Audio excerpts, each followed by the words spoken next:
Fala aí, meu povo! Tudo bem com vocês? Bem-vindos, bem-vindas para mais um vídeo aqui do Zebra Salsicha. E hoje vamos estrear um novo quadro aqui no canal, Vencedores e Perdedores.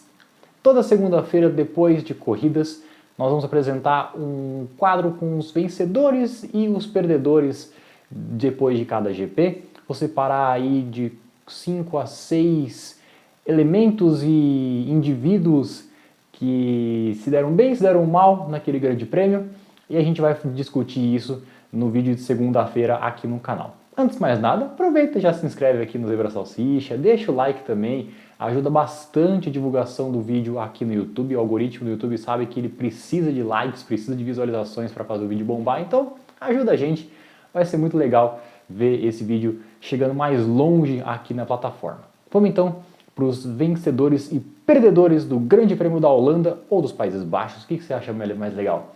Aqui no Zebra Salsicha.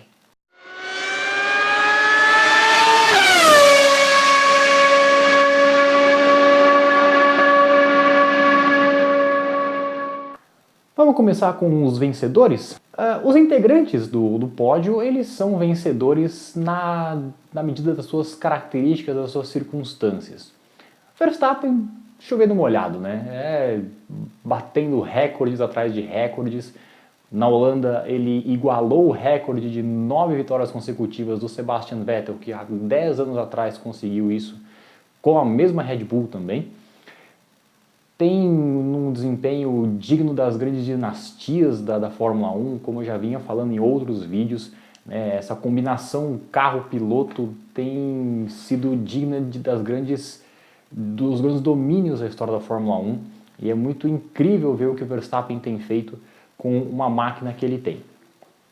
O Alonso é um outro vencedor porque parecia que a Aston Martin tinha perdido o rumo, né? Era o cavalo paraguaio da Fórmula 1, era uma equipe que parecia que tinha chegado no seu teto de desenvolvimento, tinha perdido o fôlego também, né, de desenvolver o seu carro frente à Ferrari, frente à Mercedes, até a própria McLaren também. E o Alonso já nas últimas corridas ele vinha perdendo o caminho, ficando mais ali perto ali do 7º, 8º lugar. E aí a Aston Martin traz uma atualização do seu assoalho para Zandvoort. E aí, claro, com o talento do espanhol, que é um dos grandes fenômenos da história da Fórmula 1, ele volta para o pódio, um segundo lugar muito comemorado pela equipe da Aston Martin, que mereceu realmente esse resultado lá em Zandvoort. E o Gasly também é um vencedor, porque a Alpine, né, com os altos e baixos que teve ao longo desse ano, o próprio Gasly também, que teve muitos momentos ruins ao longo de 2023, a equipe francesa com troca de diretoria, um caos administrativo, né, diretor criticando a equipe no meio da temporada, gente sendo demitida, aquele caos na terra, aquele ambiente insalubre. E aí o Gasly consegue então entregar um baita resultado numa corrida maluca que foi lá em Zandvoort. É um resultado que tem que ser comemorado pela equipe francesa. O nosso quarto vencedor é o Alex Albon, né? Não tem como não falar dele, né? O desempenho que o Albon tem feito ao longo dessa temporada é brilhante, é o cara da franquia, é o cara da Williams, é o piloto que tem trazido a Williams de volta, né, para os seus tempos mais gloriosos, né? Ele e o James Vowles, que tem feito um trabalho muito bem feito lá na equipe inglesa para reconstruir, né, esse time tão vitorioso na Fórmula 1. E ele tem feito uma temporada brilhante, né? É de longe um dos melhores pilotos desse ano. Incrivelmente, né, o carro da Williams performou muito bem em Zandvoort, né? A própria equipe não acreditava que a Williams conseguiria desempenhar tão bem num circuito que não casa tanto com as características do carro. E Zandvoort não é uma pista que proporciona tanto esse tipo de uma situação mais confortável para a Williams. Mas, incrivelmente, o carro performou muito bem, tanto ele quanto o Sargent foram muito bem ao longo do fim de semana, e hoje o Albon só não, assim, foi bizarro o que ele fez, né? Naquela primeira chuva que caiu logo no início da prova, ele foi o único piloto a ficar na pista, mesmo com pneus slick. Ele conseguiu segurar o carro da Williams com pista molhada e com pneus de pista seca. Ganhou terreno, né? Porque enquanto todo mundo teve que parar para colocar intermediários e voltar para o pneu de pista seca, Ele continuou na pista, então ele que parecia que tinha arruinado a prova dele depois de um excelente quarto lugar na classificação, voltou para a briga, ficou ali no P8, poderia até inclusive conseguir um resultado ainda melhor se ele tivesse parado uma volta antes naquela segunda chuva, mas mesmo assim já é um resultado excelente para o Albon, que tem carregado a Williams nas costas, né? Os 15 pontos dele no campeonato são os 15 pontos da Williams, então para você ver como que o Albon tem desempenhado nesse ano, é um dos grandes vencedores, não só da corrida, mas da temporada. E o último vencedor que eu separei aqui pra gente é o Liam Lawson, né? A gente tem que falar dele também, né, na medida do possível, ele foi um vencedor, afinal ele caiu numa fogueira, né? Ele que corre a Super Fórmula lá no Japão, estava no momento de tranquilidade e assistia a corrida lá em Zandvoort numa boa, até que o Daniel Ricciardo quebra a mão na sexta-feira, o Lawson é chamado às pressas para correr pela AlphaTauri no lugar do australiano, e na medida do possível foi bem, né? Na classificação ele assim, não conseguiu desempenhar, afinal ele teria que mostrar um serviço muito rápido, mas a corrida fez a parte dele, sobreviveu ao caos que foi, né, o GP da Holanda lá em Zandvoort, conseguiu passar pela chuva, pela pista seca, fez aquele passão no Charles Leclerc, né? Foi um ponto alto também do Lawson, mas foi ponto baixo do Leclerc, né? E conseguiu ficar na pista e, mais importante, ainda terminou na frente do Yuki Tsunoda, né? Então, para o Lawson foi um bom resultado, o 13º lugar dele lá em Zandvoort. Vale, vale esse comentário positivo para ele. Vamos torcer para que ele consiga manter esse bom desempenho, afinal ele é uma jovem promessa, né, da Red Bull, e espera-se que ele consiga entregar um bom desempenho para a equipe de energéticos. Vamos então agora aos perdedores do GP da Holanda, do GP dos Países Baixos, aqui no Zebra Salsicha. O grande perdedor deste fim de semana é o Logan Sargent, né? Cara, é difícil defender o cara, né? O americano, ele não tem entregado, ele mesmo reconhece que não tem entregado o desempenho que se espera.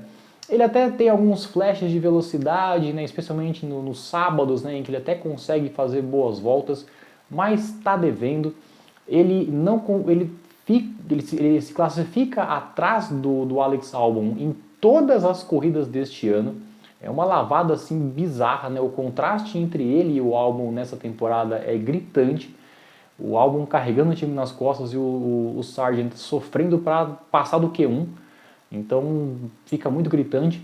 E aí, num fim de semana em que a Williams consegue performar bem, surpreendentemente, o próprio Sargent estava andando bem, ele conseguiu, né, colocar o carro da Williams no Q3, primeira vez que ele consegue ir ao Q3 na carreira e na temporada.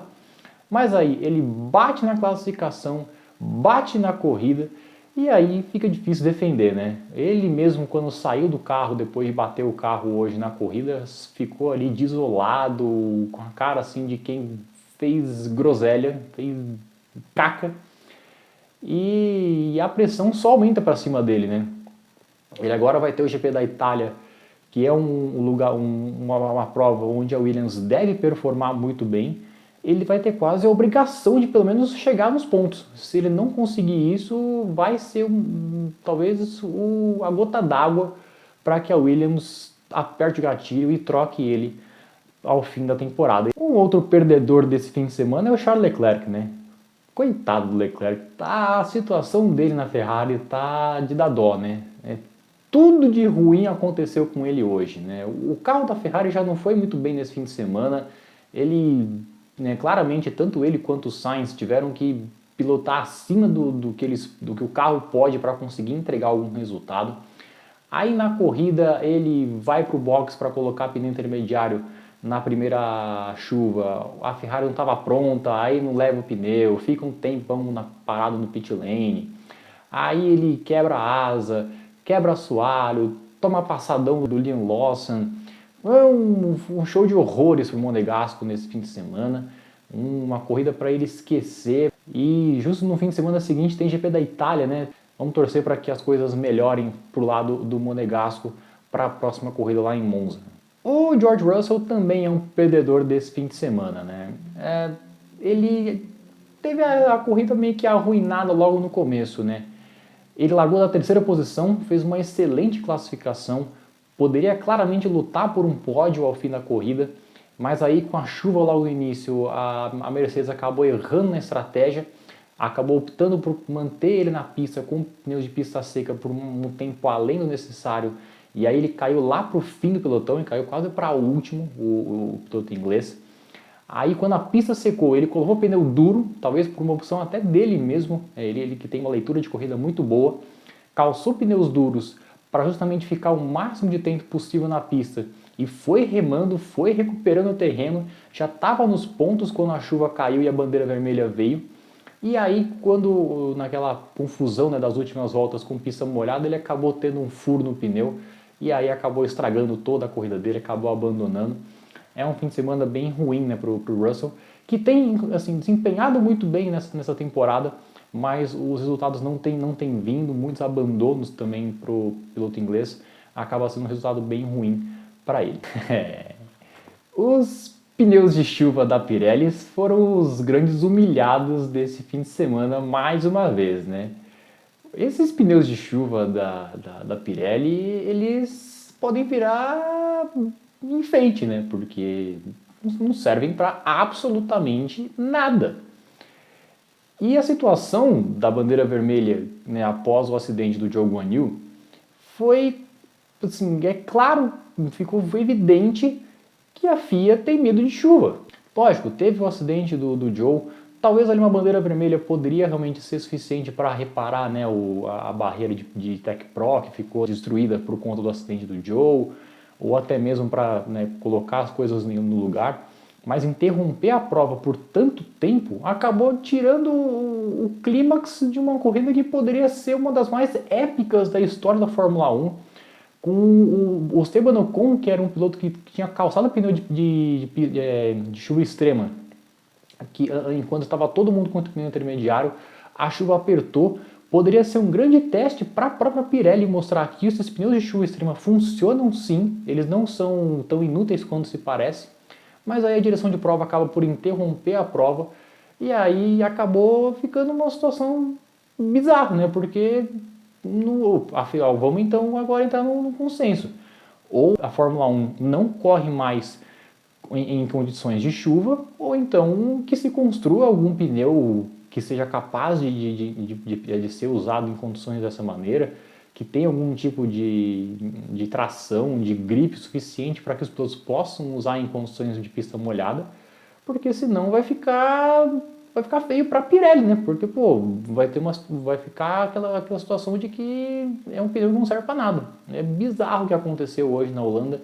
Infelizmente, a Fórmula 1 perdeu uma grande chance de entregar uma das corridas mais impressionantes da história da categoria.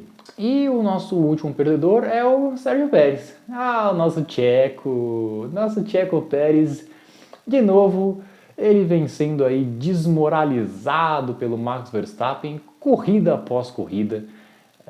De novo, ele até tentou uma estratégia diferente, ele até foi bem logo no começo em ter colocado o pneu intermediário antes do Verstappen, o que permitiu que ele conseguisse assumir a liderança logo nas primeiras voltas. Mas aí o Verstappen, já com o pneu intermediário, em uma única volta, tira 4 segundos. Numa única volta, ele conseguiu tirar essa vantagem do Sérgio Pérez. Aí depois ele toma punição por excesso de velocidade no pit lane, roda na pista molhada, acaba sendo totalmente, né, ele poderia ter conseguido um terceiro lugar ou até mesmo um segundo lugar para ele, acabou ficando em quarto lugar. É uma situação, tá difícil para o mexicano. É aquela coisa, ele deve ficar na Red Bull por falta de opção, né? Até porque também nesse ano ele é um não problema, porque a Red Bull já é campeã de construtores, né? Basta só confirmar isso. E o Verstappen também é campeão de pilotos sem nenhum tipo de dificuldade. Então, para o ano que vem, talvez ele deve ficar, né? Vai ser muito difícil eu acreditar que a Red Bull vai apertar o gatilho e trocar de piloto, né, na virada dessa temporada para a próxima, mas fica difícil defender o mexicano, né? Tá numa situação muito ruim para ele e vamos ver o que vai acontecer nas próximas etapas, nos próximos capítulos. E para finalizar, uma menção honrosa aqui nesse vídeo, que eu até pensei em colocar ele como um perdedor desse vídeo, mas acho que seria muita sacanagem colocar com ele, porque foi uma fatalidade que aconteceu com o Daniel Ricciardo, né? Ele não tinha muito o que fazer para ele naquele momento, né? Ele mesmo falou numa entrevista logo depois, em que ele ou batia no Piastri ou batia na barreira de pneus. Aí ele acabou batendo na barreira, ele ainda acabou não tendo tempo de tirar a mão do volante, acabou quebrando um osso da mão, vai ficar de fora, né, não só dessa corrida, ele já acabou, né, ficando fora dessa, ele vai ficar afastado também do GP da Itália. Espera-se que ele consiga voltar para Singapura, mas foi uma fatalidade que aconteceu com ele, é uma pena, né, ele poderia ter um bom desempenho nesse fim de semana, mas agora é torcer para que ele se recupere o mais rápido possível e aí ele possa voltar à atividade o quanto antes. Fechou, minha gente? É isso então. Fizemos aí os nossos vencedores e perdedores desse GP da Holanda. O que você achou? Você achou que teve alguém que acabou não entrando nessa lista que deveria entrar, seja na lista de vencedores ou de perdedores desse GP? Diz aí nos comentários. Vamos bater um papo sobre a corrida também. Vamos conversar sobre esse mundo da Fórmula 1, esse mundo que a gente gosta tanto. Não esquece, deixa o like, pô, já que você chegou até aqui, deixa o like, ajuda esse que vos fala a crescer aqui no YouTube. E a gente se vê então no próximo vídeo aqui no Zebra Salsicha para a gente falar muito mais de Fórmula 1 de fã para fã. Fechou? Um abraço e até o próximo vídeo. Valeu!